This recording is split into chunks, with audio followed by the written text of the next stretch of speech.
Hello everybody, myself Sarmishta Shah. Today I am going to teach you standard 10th, subject SS, chapter number 8.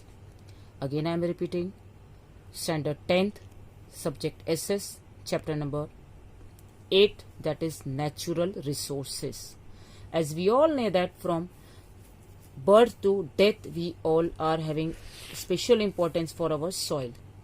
In this lesson we are going to study about the importance of soil, the formation of soil, conservation of soil, decomposition of soil, and what the government is doing for the preparation or for the conservation of soil. Now, according to heading of the lesson, natural resources, this lesson suggests that the soil is a natural resource. It satisfies human needs. Again, I am repeating, listen me carefully. Every word you have to learn by heart. This lesson number 8, natural resources, is very important. From this lesson, one long question, 1 2-3 liner question and one map work is always coming. So, listen carefully and keep all facts in your mind till you have to use it in your exam.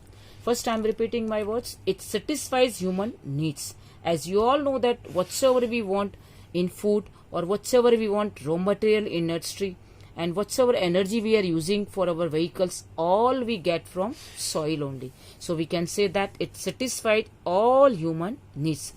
And when we want to dug out this soil, or we want to completely harness this all energy, we have to use special knowledge and skill. Due to that special knowledge and skill only, the soil is very important to us. Due to developed technique of mining resources, all resources are utilized very nicely in modern times by human beings. In early man's time, it was neither dug nor mined, so that time all metals, all the resources and all the energies remain completely underground inside the soil.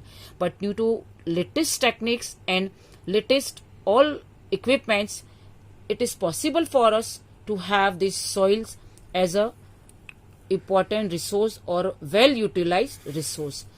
And this soil is useful at every stage of life. As already I explained in lesson number 1 also, our life completely depends on soil from cradle to death. So this soil is very important. As now my next line is suggesting that for agriculture, for industry, soil is very important. For agriculture it is important because whatsoever we are getting as a food, whatsoever we are getting fruits, vegetables, crops, all are we are getting from the agriculture, all depends on fertility of the soil. And for industry also we are depending on the soil, because all the raw material that we want or all the energy that we want, we get from soil only. It is also used as food. We can say that in 3 sentences or in very short manner, that soil is providing us 3 things. Number 1, food. Number 2, raw material. And number 3, energy. Keep this fact in mind. Soil is providing us food, raw material and energy. The soil is of many types. It is of many types. Number 1 type, according to possession or according to who is ruling that, number 1 is individual soil, or it is owned by particular person or human being. Second type of is national. For a third property is global. Now we can say that natural resources are of 3 types. Number 1 is individual resources, number 2 is national resources, and number 3 is global resources. Now these all natural resources again are divided on the basis of 3 times. Number 1 is ownership, that I already explained you. Number 2 is availability. Number 3 is distribution. Natural resources are divided on the 3 bases. Number 1 is ownership, number 2 is availability, and number 3 is distribution. And in all this you have to learn by heart. And in according to distribution of natural resources, it is having different groups again. Number 1 is renewable, which are unlimited, and B is non-renewable, which are abundant in nature and we are using and completely it is fruitful. Now we are going to our next heading in this lesson, that is planning and conservation of resource.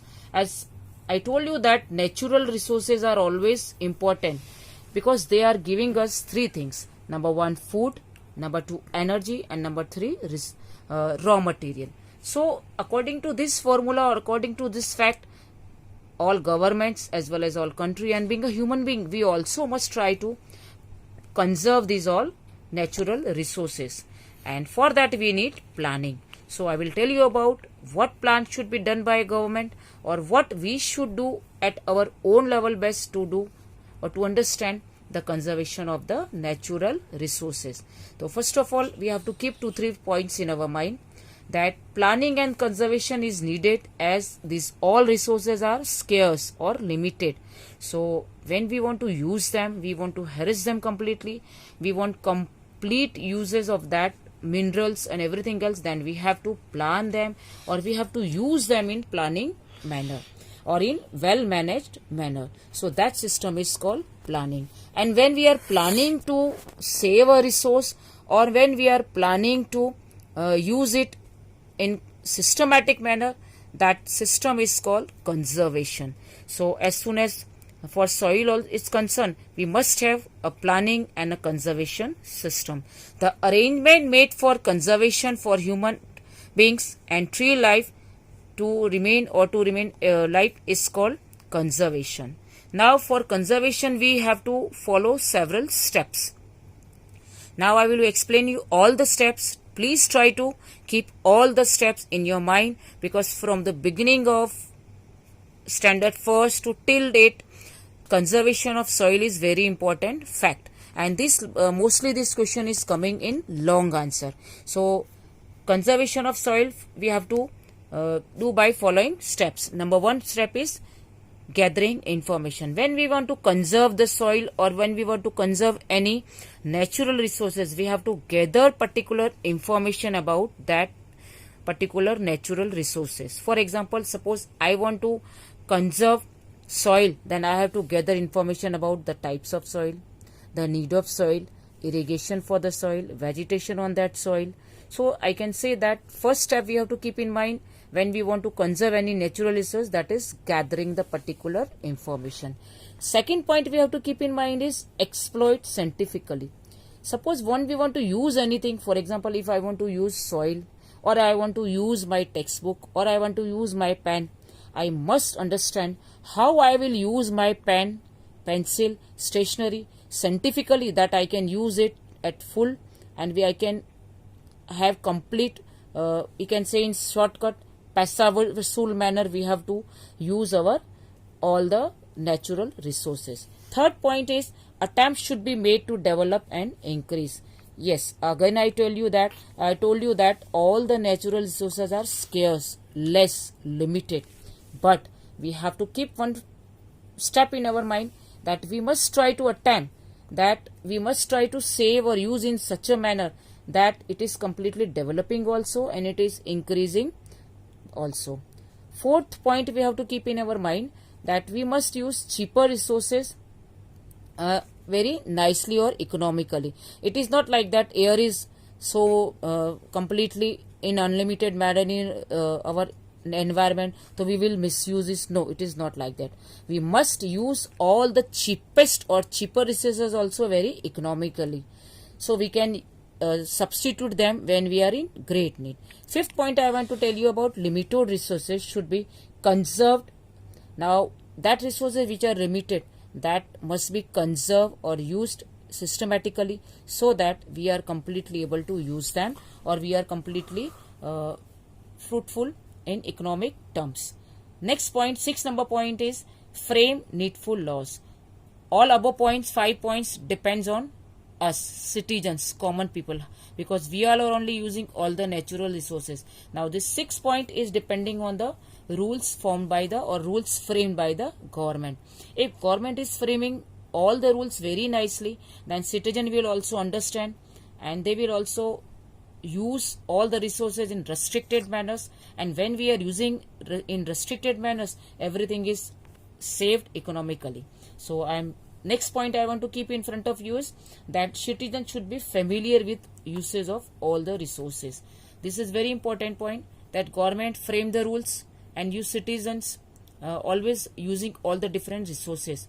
But this point, according to this point, we all citizens must be familiar with all above points also and all the rules framed by the government also, and we must try to cultivate all the points altogether so that the natural resources which is given or which is gifted by nature must be saved by us very nicely.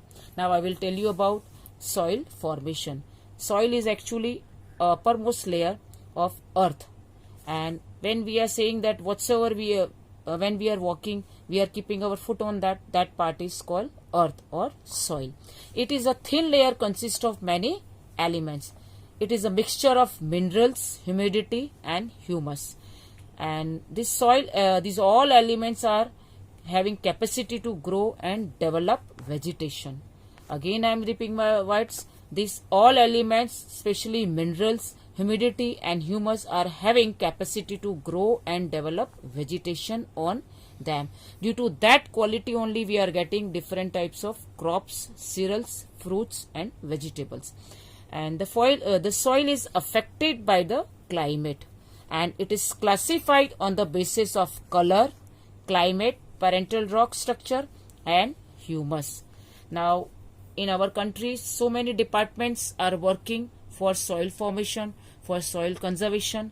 Now I will teach you types of soil.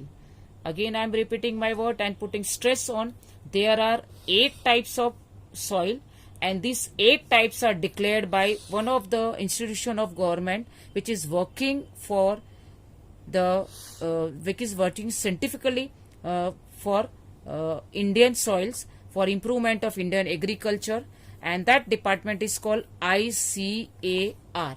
Keep this word in mind, ICAR. This department has declared that soil is of 8 types. This department has declared that soil is of 8 types. Number 1 is alluvial soil. Now I will tell you that we are having 8 types of soil. From these 8, you have to learn at least one soil just now only when you are reading the lesson or in the beginning only, and later on also try to learn at least 2 to 3 types of soil, and by the end of the year you must have 3 soils whole information in your mind, because every year one type of soil is coming in long answer. I am just now explaining number 1 soil, that is alluvial soil. This soil is the most fertile soil, and in India it is spread about 43% of land. It is mostly near all the river deltas of Ganges, Satluj, Mahanadi, Godavari, Krishna and Kaveri. It is formed due to deposition by the river. It has potash, phosphoric acid and limestone, and it is having less humus and nitrogen. Again I am repeating my word, keep in mind this is having less humus and nitrogen, and in this mostly the crops which are grown are wheat, paddy, sugarcane, jute, cotton, maize and oil seeds. Now we come to second type of soil, that is rock soil. As the word or the name is suggesting, it is red in color.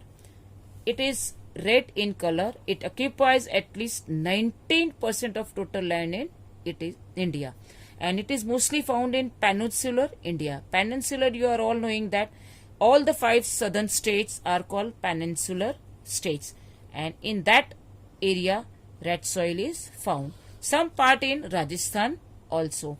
It is red in color due to ferric oxide. No lime, gravel and carbonate. Now in this we are having less magnesium, nitrogen, potash and phosphate. And in this soil the crops which are grown are wheat, millet, cotton, jowar, linseed, groundnut and potato. Now we came to our third soil, that is black soil. As the word suggests, or you all are maybe knowing, you all in 10th standard now, last year you may have learned that black soil is especially found in Gujarat. Yes, you all are correct. It is also called black cotton soil because most of the cotton is grown in this black soil, and this black soil is found in Gujarat. And you all are knowing that Gujarat is famous for cotton textile industry, and due to this black soil only Gujarat is famous and cotton textile industry is famous of Ahmedabad. Now this black soil is about 15% of total land in India. It is formed due to Deccan lava. Lava is, you all know that lava is a particular liquid form of earth soil which is using to come out when the particular volcano is in active form. So this black soil is for black due to Deccan lava. It is found in Maharashtra, Western Madhya Pradesh, Andhra Pradesh and certain parts of Gujarat. And in this presence of lime, calcium, potash and aluminum and magnesium carbonate is there. It contains more moisture and it is useful for cotton, linseed, mustard, groundnut, tobacco and wood. And finally, again I am speaking golden words or golden statement. It is also known as black cotton soil, and Gujarat has mostly black cotton soil. Fourth soil I am going to explain is laterite. This word is this name is given from the word later. Latin means brick. So it is completely solid when we are seeing it. So it is called laterite. It is red due to iron oxide. When it is wet, it is very soft, and when it is dry, it is very hard. This quality is due to silica. Keep in mind that laterite soil is very soft when it is wet and very hard when it is dry, and this quality is due to silica. It contains more iron and potash and aluminum. Due to iron only, this soil is little bit hard, and this soil is less fertile, and so the areas which are having laterite soil, they have to use fertilizers at the most to get high crop yieldings. Now this soil is useful for cotton, paddy, ragi, sugarcane, tea, coffee and cash. Now up to now I have explained half lesson only. Next 4 kinds of soil and other important concepts of soil I will explain you next lecture. See you all. Bye. See you. Have a nice day.